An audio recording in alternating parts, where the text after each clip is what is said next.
Sonlin and Herwig Konings are founding partners of Security Token Group.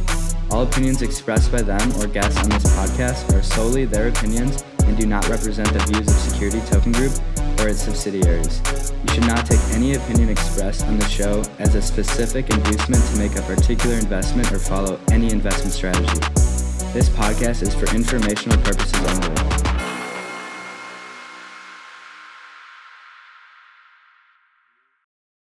Hello and welcome to the Security Token Show. We're your hosts. I'm Herwig Konings. Of course, I'm joined by Kyle Sonlin. We're here from sunny Miami, Florida, ready to give you another episode of the latest security token news, the latest security token offerings, what's happening in the market and in the Metaverse, and of course, part 2 of our Web3 real estate series. An awesome episode lined up, of course, Kyle. But this time, our sponsor for the episode is actually our very own Crypto Con Leche. It's a new show completely in Spanish that we're launching very, very soon, giving you the basics of crypto, again, completely in Spanish. So check out the Security Token Market YouTube channel and look at this trailer to learn more.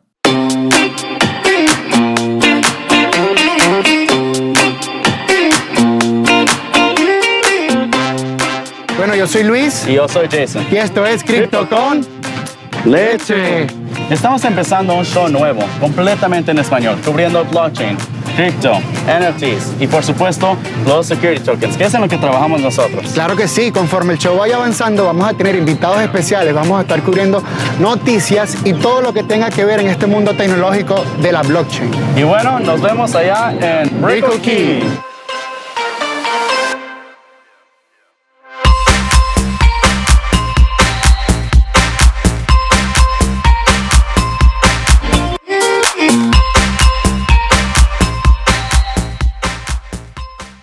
Can't wait to check out that show. Now, moving into our top 5, we have number 1, InvestaX, has closed their Series A with some serious investors. Now, if you don't know InvestaX, they're based in Singapore. They're an issuance platform. You can create security tokens. You can buy them, sell them, lend them, do all of this other things that are fantastic. We've talked about many times here on the show. And they are leading the charge in Singapore. And now their cap table includes Coinbase Ventures, Fusang, as well as many other high-profile venture capital firms that were getting involved in this space. So it's fantastic to see that the security token industry continues to grow. Absolutely. And for number 2, we've got El Salvador, the Bitcoin nation. And we actually have previously spoke about how they're doing a security token, a government-backed bond backed by the Bitcoin mining operations in the country in order to raise over $1 billion, folks. Crazy, crazy offering. Going to be very historic, but unfortunately, they've said that they're going to have to delay the offering due to both unfavorable crypto markets and, of course, the crisis in the Ukraine. So for that reason, we'll have to keep a lookout. They cited that perhaps September is going to be the time where they believe they'll go ahead and try to launch the offering again. But that did not stop number 3, the innovation happening in the blockchain space, this time with Goldman Sachs conducting the first OTC transaction of a derivatives product in Bitcoin that was working with merchant bank Galaxy Digital, led by Mike Novogratz and his team. So basically, here's what happened. Goldman Sachs was able to trade what they call a non-deliverable option contract, which is essentially an option or a futures, a derivatives contract, something along those lines, where they don't actually have to deliver the physical good, or in this case, the digital good, which is the Bitcoin. So this is really just kind of a right to the underlying asset that doesn't actually change hands. And so they were able to send this contract via the over-the-counter markets to another bank. This is the first U.S. bank that's done an over-the-counter bank-to-bank transaction using Bitcoin. So whether the market conditions are there or not, it is not stopping innovation. If that sounds complicated, welcome to Wall Street. Now, number 4, we've got Honduras. They have actually been long awaited to make a big decision about whether or not they would actually potentially follow the footsteps of El Salvador and go ahead and take Bitcoin as legal tender.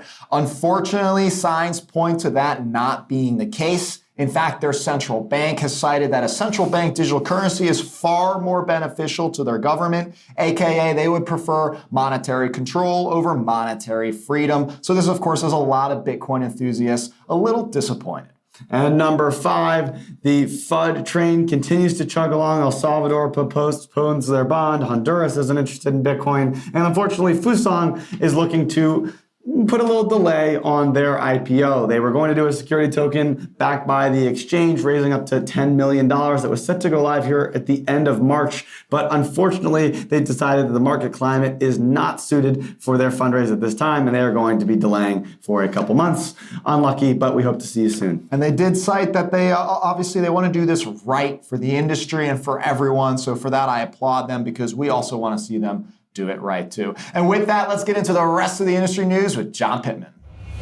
Welcome back to my side of the blockchain. I'm your host for the industry news segment of the show today. My name is John Pittman. So without further ado, let's get right to it. Starting with the blockchain bringers of justice, the SEC, who put out a statement saying that amnesty will not be offered to crypto companies who self-report violations. This is according to the agency's enforcement director.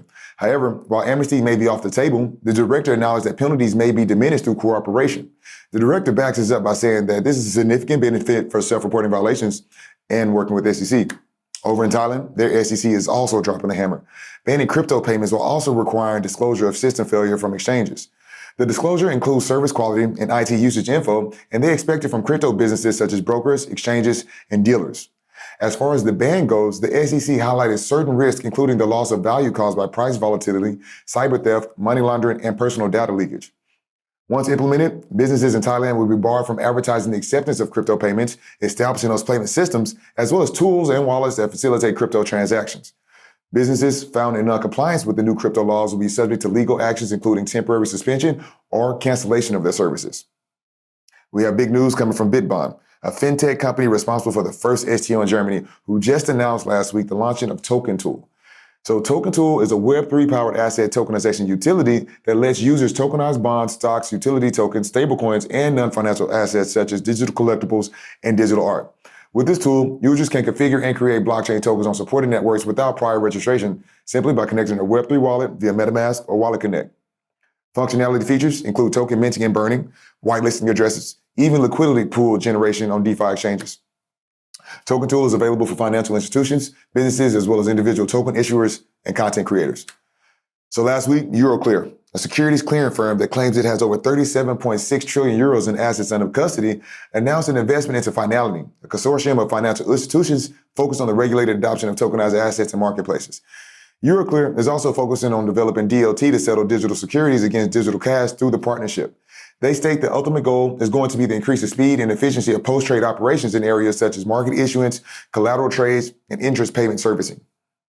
Up next, we have a new combo project out right now between CoinShares, a crypto investment firm out of Europe, and FTX Crypto Exchange, announcing the launch of a new exchange-traded product.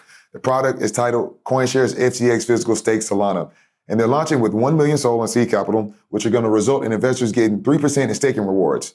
Similarly to previously launched staked ETPs, the new CoinShares FTX Physical Stake Solana has a unique staking mechanism that allows issuers to share staking rewards with investors by reducing the management fee and increasing the coin entitlement of the ETP each day. Well, tokenizers, that wraps it up for me on the Meg with your STO updates, and I will see you on the other side of the blockchain. Hi, tokenizers. Welcome back to STO and Token Updates. We have 3 important updates today, so let's get into it. First up, La Boulangerie is now live on Stoker. Remember them? They were Cal Sonlin's Company of the Week a few weeks ago. They have a direct-to-consumer bakery model, and they also do custom orders and utilize a recurring delivery service. The first shop is expected to open in the coming months. La Boulangerie is looking to raise $2.5 million on Stoker by issuing Baker security tokens on the Liquid network. To date, $250,000 has been raised via a private offering round. La Boulangerie securities, with its ticker Baker, are registered securities issued by Authentic Venture. La Boulangerie are issuing these securities at a price of $1. The public offering started on March 24th, 2022, and it's expected to close 60 calendar days from the starting date, but the issuer reserves the right to extend the public offering at its discretion. Next up, we have crypto startup Worldcoin. They are raising $100 million with investors valuing the company at a total stockpile of tokens at $3 billion. This comes from the publication The Information, as reported on Tuesday, citing 2 unnamed sources. They also stated that the investment will come through the sale of Worldcoin tokens. Investors include Andreessen Horowitz of A16Z, which previously invested in Berlin-based Worldcoin and Calusa Ventures. In its second major capital raise, in roughly 6 months, Worldcoin raised previously $25 million at a $1 billion valuation in October. Worldcoin uses volleyball-shaped spheres to capture data, and these futuristic spheres scan your retina, and then you are issued cryptocurrency. The amount each person receives depends on how early in the project you get involved, with the amount diminishing as more people are onboarded into the system. Last, we have news from Bakkt. They are introducing a private equity token. Bakkt is a community of individuals who utilize scientific means for calculating optimal mixes between asset classes, such as digital assets and private equity, to maximize their investors' return. The company also aims to offer security and privacy frameworks for compliance models and regulatory bodies. Bakkt aims to eliminate issues like tax manipulation and money laundering, fostering a transparent and reliable monetary system in the future, as well as establishing a new investment trend. How does this relate? Well, Bakkt also has introduced its ERC 1400 security standard-based private equity token, BACD. BACD is a security-like token that can work as a utility token in exchange for payments and represent private equity ownership. Its design is based on the ERC 1400 token design standard. The token will work towards fractionalization, digitization, and storing assets and investment portfolio value. The token comes with a 12-month vesting period for founders and advisors, and it facilitates the fair distribution of a total of 1 billion tokens. That's all for this week, but remember, you can reach out to me via email, tips@stomarket.com. There you can inquire about releasing news, working with us, or just sending recommendations. Add me on Twitter at Megan Neivold so we can connect on-chain. Now over to sjs.eth.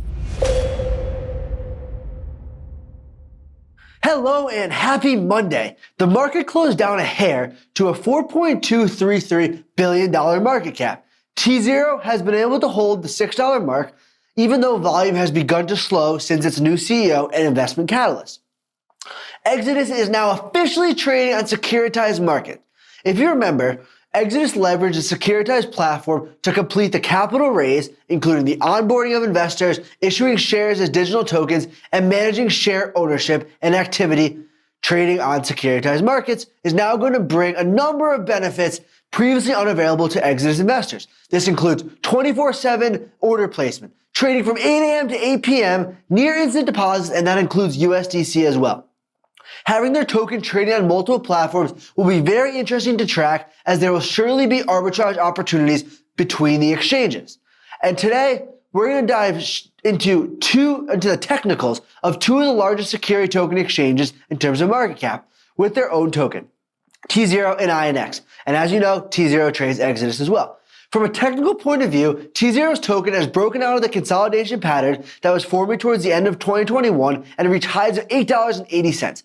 The short-term top was signaled as it pushed above highs and closed below the prior day low, which is a sign of a reversal. It's been able to hold the $6 range as volume has begun to slow, but we need it to hold this upper level. Many may argue that this is needed after an explosive move like this. We need it to hold a 50% retracement, which it seems to have done so far.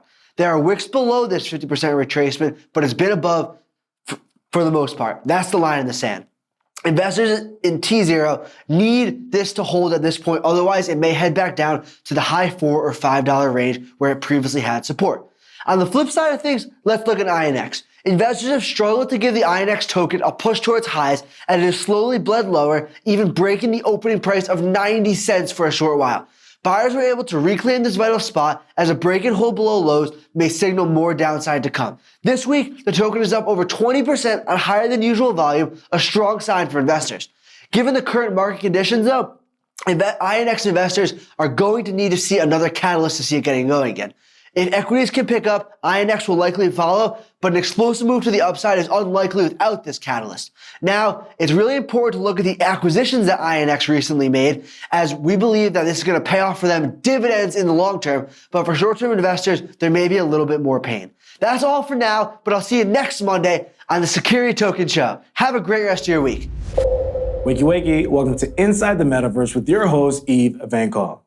Amazon launched a new game in the Metaverse. It is called AWS Cloud Quest, which is designed to help people build online cloud computing skills, and they will offer points to those who do well. I don't know if points will mean crypto one day, but stay tuned. Following, Heineken has launched its first virtual beer called Heineken Silver. It exists only inside Decentraland. Anyone want to play some virtual beer pong? Hit me up. Up next, Nike, since the launch of its virtual world, Nike Land has had over 7 million visitors. And pretty soon they're rumored to have a really special visitor that we all may know. It starts with a LeBron and ends with a James. And another familiar name, Rihanna, has filed a new trademark application indicating that she will offer virtual cosmetics and hair products under her Fenty brand. And lastly, innovating and doing good, the Korean Forest Service is starting a tree planting campaign in the Metaverse and partnering with a fintech company, Dunamu. For every tree planted in the Metaverse, it will plant 2 trees in a fire-affected mountain forest of Andong. That was Inside the Metaverse with your host, Yves Van Gogh. Thank you to our entire newscast there for giving us the latest updates. And of course, we now have to choose our companies of the week, Kyle. This is where we each pick one company that we thought made the biggest moves in the space last week. And Kyle, I'm really curious for episode 133. Ooh. Who did you pick? My company of the week this week is actually one of the venture capital firms that led the Series A for InvestaX. And this is Coinbase Ventures. So I wanted to give a shout out here because Coinbase got us all really excited a couple of years ago when they acquired an ATS, and we thought maybe they'd get involved in the security token space. Yep. Turns out they really weren't trying to get involved, and I think they actually shut that whole thing down. However, it's great to see that Coinbase, the company, at least through its venture capital investment arm, does recognize the value of digital securities and security tokens. Coinbase, obviously being such a huge company in the industry, so influential in both regulation with the government as well as in the cryptocurrency space through the operations of their business, that it's great to see that they see this still as the future and that they're still making bets on this industry, whether or not it's in their mainstream of operations. So congratulations to InvestaX on an amazing fundraise successfully closed. But my company of the week this week is Coinbase Ventures for still staying involved in security tokens. That's a great choice. I mean, Coinbase Ventures has an incredible track record just as a venture firm in the space itself. And as you pointed out, this is absolutely a strategic bet on both Singapore and security tokens. And my company of the week, Kyle, is actually a company called ArtBank. Now, if you haven't heard of ArtBank, I think what they're doing is really cool. So one big problem with art is a lot of people complain, like, how do you actually value this? And of course, a lot of people will tell you it's what someone's willing to pay.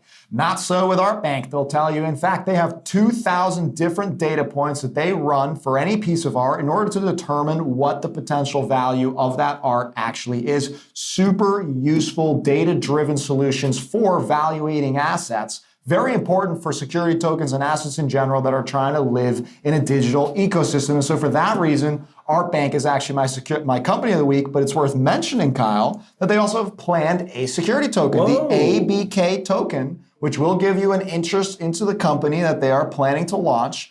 So they are not only just helping out with the entire art industry and helping bring that on chain and valuations, but they're eating our own dog food, if you will, with security tokens. And they actually also offer services around securitization as well as loans against presumably the products that they've gone ahead and put through their platform. So for all those reasons, I think ArtBank is doing a lot of crazy, awesome things for this industry. And for that reason, they're my company of the week. It's a great choice. Super interesting. Art has just dominated the tokenization space over the last couple of years alongside real estate. Great to see they're making a play in that scene.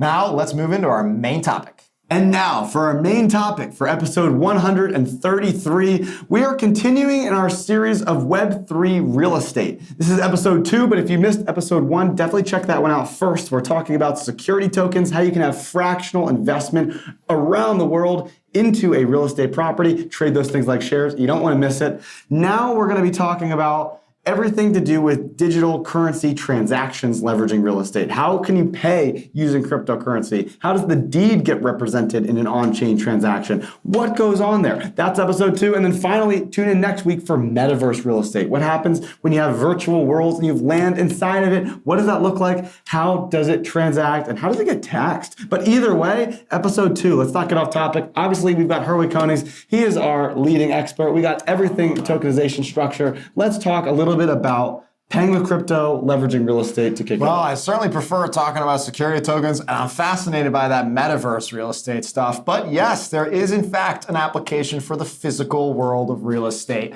It's very interesting. I think as you said, let's get started with buying real estate using cryptocurrency transactions to buy real estate. This seems to be a huge use case. We're seeing a company actually that's very active for this topic today. I think is worth mentioning. It's called Propy. They do a lot with blockchain and real estate, specifically focusing on the deed level, as well as also trying to sell individual homes on an individual transaction level. And when we're talking about cryptocurrency, we're talking about a new asset that has been around for less than 20 years. And now it has over $1 trillion, sometimes over $2 trillion worth of assets out there locked up, available to potentially buy real estate with. So of course you need to be able to accommodate the average cryptocurrency buyer. They don't want to have to go to their bank account, cash out, and then go ahead and go through the old system. They want to be able to leverage cryptocurrency for what its benefits are. Instant clearing and settlement. For me as a seller and for you as a buyer, you know on opposite sides, they each have what they represent in the transaction. In this case, a deed, specifically representing the real estate that's for sale, and on the other side, cryptocurrency worth the price that you're willing to accept. Could be in the version of the cryptocurrency, aka I want 300 Bitcoin for it, or you could price it out to what the market value of Bitcoin is in that moment in time, because again, this is an instant transaction. So what does that mean, Kyle? No more escrow solutions. No more middlemen. A lot of these archaic systems that we expect through the average real estate transaction are completely gone when we use cryptocurrency for the transaction. And that actually could be applied to stable coins as well, right, Kyle? You're totally right. The benefits of using a stable coin is that it doesn't have the same volatility that Bitcoin might, as well as the fact that since it's in the crypto ecosystem, it's actually not incredibly difficult for someone with Bitcoin to convert to a stable coin, which is maybe more fitting for the real estate seller who maybe doesn't want to have to take on all of that risk that the cryptocurrency might have. So it kind of checks both boxes of solving for that volatility while still allowing for the convenience of a cryptocurrency transaction. It's important to remember here when we're talking about ACH transfers, that can take 3, 5, sometimes even 7 days for those things to clear. Have you ever gone to either purchase your own property, or even if you've rented a property, you know you need a cashier's check or something along those lines in order to prove you have the funds, as opposed to just write it. There's a lot of really inconvenient truths around the financial process when it comes to making a real estate transaction that instant settlement and an instant transaction can solve right off the bat. Especially when you start scaling up the price per home, you're not really talking about a ton of savings that you can eliminate by removing these middlemen and using a blockchain-based system. And that's super cool. In fact, we've seen this happen. As I mentioned, this company, Propy, has done this. And unfortunately, this leads to our second part. It's not always that simple. So we have to remember that actually using cryptocurrency for the transaction does not necessarily mean that the deed of the home has to be on chain. So we can have those as separate processes. You can go ahead. I believe the same thing happened with Arte, as we mentioned. This is here in South Florida that got purchased with cryptocurrency. That's separate to the deed being transferred. However, deeds are essentially just a giant record-keeping system, right? Unfortunately, as I mentioned, that's why I keep saying unfortunately, is because in America, we've got county, we've got state, we've got federal, we've got tons of different regulators, as well as different legislators, as well as different, stakeholders, I should say, that are involved in the deed process, because we're talking about land, folks. This was, as beginning as old as time when it comes to claiming land. That's why the deed was created. Now, of course, with a blockchain-based system, there are a ton of efficiencies.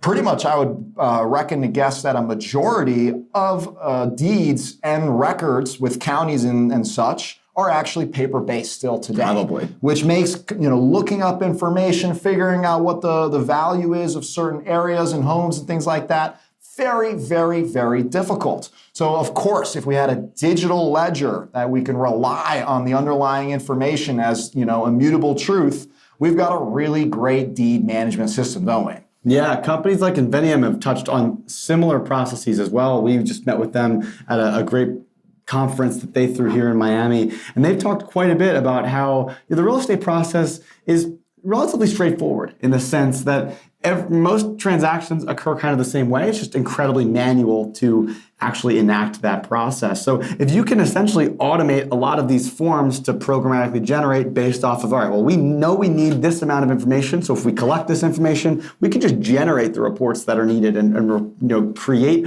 all these types of contracts, which allows you to really automate and streamline this process in a way that was never really able to be done before, or at least would require hundreds or thousands of individuals at the broker level. You see that there's like the MLS here in Florida, where they are, the ones that actually are representative and responsible for all of the different properties that are listed for rent or for sale. So having these kinds of bureaucratic organizations certainly is the best way to scale when it's a very manual process, but you can really clear a lot of that out and have real-time updating information around the title, around how the payment was processed, which again, bringing all this together allows for the auditability, which is incredibly valuable from a blockchain perspective. You could have any level of regulation be able to see exactly what property is with who, exactly when that transaction occurred, for what value. All of that would be publicly auditable and identifiable. Huge efficiencies and savings for the home transactions, for the state or for the county, for appraisals, for taxes, and a whole myriad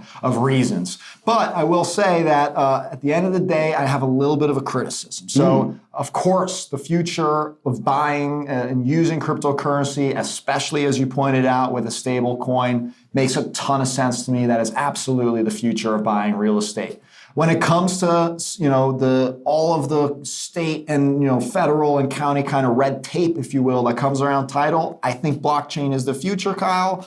But I don't think we're going to see it tomorrow or overnight. I think it's going to take some time. This is going to take legislation changes. This is going to be a slow sort of, I would say, fragmented effort that hopefully eventually culminates into some kind of a standard or some kind of a title system that is endorsed around the country and possibly around the globe. But I will say that, at the end of the day, I think there is value that we can see here for title and blockchain. It's very exciting that we now see these transactions occurring. This is happening, folks. People are buying real estate with transactions, although we would probably tell you that we prefer security tokens because it enables fractionalization. There is this concept of fractionalizing deeds. We think that gets very complicated because you may trigger securities issues. Again, going back to that red tape, fractionalizing and putting a number of people on a deed is difficult. So we go back to that securitization, security tokens method to make it easier for multiple people to own one home. Yeah, I think you make an interesting point that it's hard to disagree with. If you look at the current market today, as you said at the beginning of the episode, most deeds, or at least a significant majority of the minority of the deeds are probably still with paper. There's probably a lot of paper transactions occurring, despite the fact that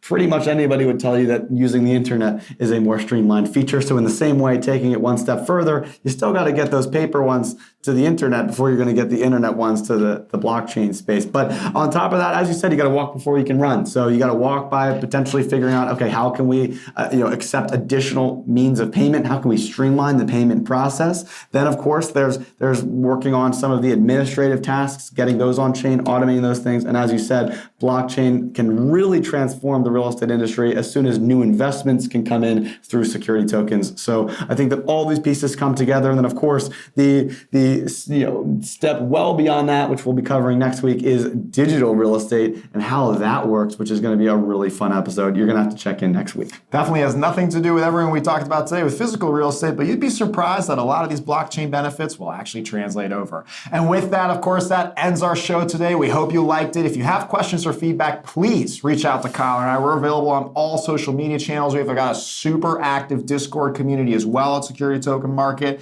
And we've got a ton of great new content for you to go check out. Hopefully you enjoy that Crypto Con Leche trailer. We've got Spilling the NFT. We've got Open Tab. We've got the What's Trippin' newsletter and a ton of other great content for you to go check out at stomarket.com. Leave a like, leave a comment, subscribe. Let us know how you thought about the episode, and we'll talk to you next week. Happy tokenizing.